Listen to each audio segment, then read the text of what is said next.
નમસ્કાર, હું રાજ. આપ જોઈ રહ્યા છો સ્પાર્ક ટુડે ન્યૂઝ. ચૈત્રી દર્શન નિમિત્તે વિજય ભગત દ્વારા દર વર્ષની જેમ આ વર્ષે પણ મહાપ્રસાદ ભંડારો અને 1001 દીવડાની આરતી તેમજ ભવ્ય લોકડાયરાનું આયોજન કરવામાં આવ્યું હતું, જેમાં મોટી સંખ્યામાં ભાવિક ભક્તો ઉપસ્થિત રહ્યા હતા અને સમગ્ર વિસ્તારમાં ભક્તિમય માહોલ જોવા મળ્યો હતો.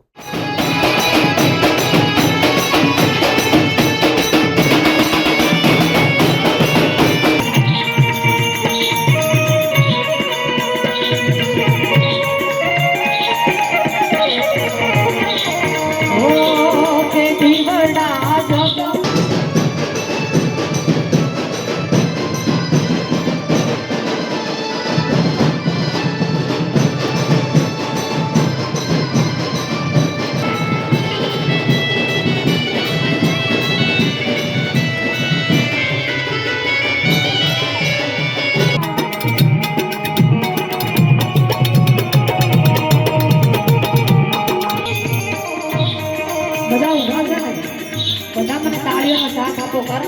ત્યાં ભગવતીની આરતી જગાવો અને અહીંયા તો ભોગની કઈ સાથ બેઠી છે.